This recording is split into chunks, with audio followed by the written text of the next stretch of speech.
I don't think you need to read the novel to perform the show, but if it helps, that's great. More importantly, it would be great to know a little bit about the Edwardian era and the way people behaved then. There were so many strict rules of etiquette, and there was a way that a woman behaved with a man. She wouldn't necessarily shake his hand on a first meeting. And they're two single people and they do touch, that's a big deal. So little things like that, manners and mannerisms, and the way women in particularly held themselves. They all wore corsets. So even if you're not really wearing corsets under your costumes, you've got to hold yourself erect in the way that a corset would force you to do.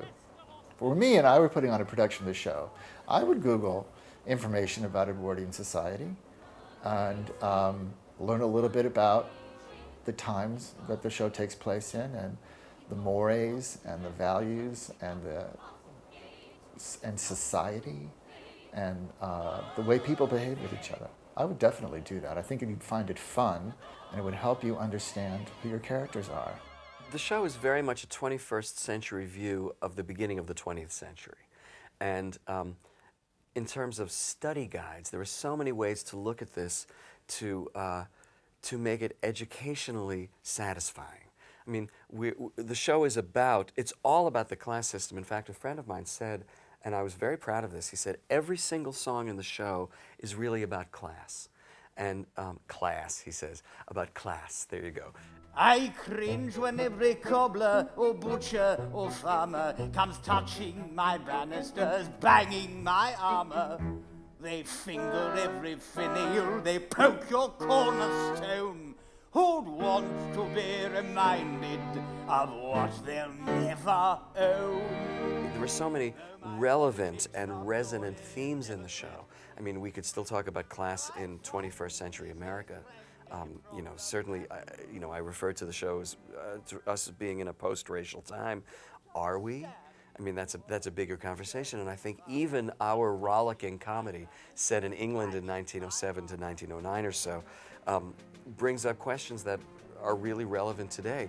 There's an upper class and there's a lower class, no matter how you slice it. And this is a culture that does not allow for much upward mobility. This culture meaning the culture of the play. And I mean, that can engender very interesting conversations about our society. Oh, I don't understand the poor. No, I don't understand the poor. The lives they lead of want and need. I should think it would be a bore. There's a lot about British history. That time in the 20th century, the empire was starting to crumble. And there was a great deal of fear about that. And it's also the same time that the revolution happens in Russia. So it's a very important, I mean, it's a cataclysmic time, actually. Or I should say, it's just before a cataclysmic time. The First World War began in 1914. It's no surprise when you look back that The Rite of Spring premiered in Paris in 1913. So we're just before all of those things are happening. And Lady Hyacinth and Lord Bartholomew both talk about the empire. And okay, so I can imagine a whole series of discussions, or a unit on the British Empire, which would help students understand what's going on in the show.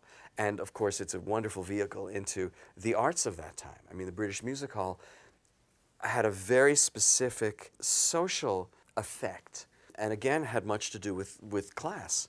The material is very rich in educational opportunities. We all love and we all hate and we all have a desire for revenge and we all get hurt and we all celebrate, and we can identify with those characters, but they were living in a society that's a lot different than ours. And so I think it could only help to learn as much as you can about Edwardian society when you're attempting to do the show.